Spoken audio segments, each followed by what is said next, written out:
Apple fined $41 million for secretly slowing old iPhones. Here's a summary of the article. The French consumer watchdog has fined Apple €25 million for its lack of transparency in deliberately slowing down older devices. Evidence first emerged in 2017 that Apple had used a software update to limit the performance of older iPhones, feeding into a long-held conspiracy theory that the company intentionally slowed devices as they aged to encourage consumers to upgrade. As the phone's batteries age, there's a risk that higher levels of performance will drain the battery or force the phone to restart unexpectedly, Apple said.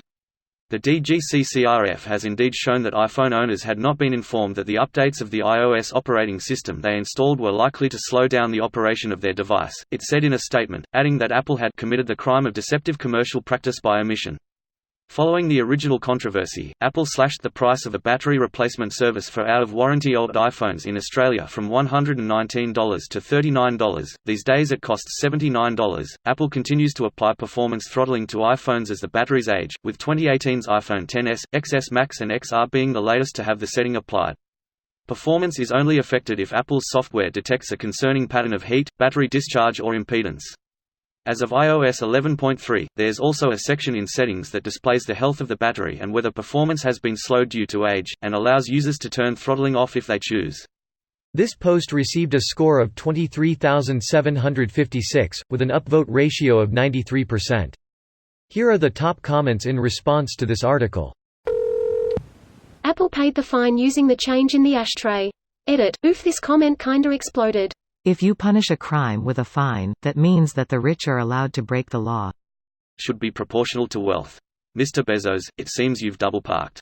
That'll be $250 million. If I remember correctly, they do that with speeding tickets in Finland and Switzerland.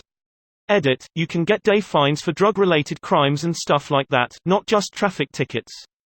The system has been criticized for giving too harsh fines relative to the act's severity, but then again, if you're handing out traffic tickets, they might as well hurt those with a lot of money too. Otherwise it would only hurt those with no money. That's even better. I only heard about the speeding tickets equals D. Yeah, it is used in other cases as well. When footballer Marco Reus was caught driving without a license in Germany, he had to pay 90-day fines. And since he is rich, those 90-day fines amounted to €540. Smiley face. Whoa, holy shit, man. Like, my knee-jerk reaction to $500,000 for no license is that it seems ridiculous, but I mean, I guess we do taxes sorta the same way with brackets and such. For the average person, I'm imagining that being a €540 fine, it's not going to ruin your life, but it's definitely enough to make you think twice before you do it again. No idea if it ends up breaking down to be about that amount, but it just looked like nice numbers. For those too lazy to read, the issue isn't that they slowed down old phones, it's that they did it without telling anybody. Nobody needed to be told, everyone knew it. Not the issue being discussed here. It's a specific throttling for devices with older batteries.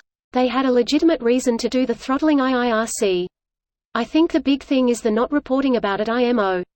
Correct. There was an issue in the chips being used that if voltage dropped off too far when it was needed the most, it would cause the phone to reboot. Backing off the CPU a little solved that problem. Replacing the battery restored full performance. Some people are saying they did it so the battery would last longer, but the reason is because random phone shut-offs.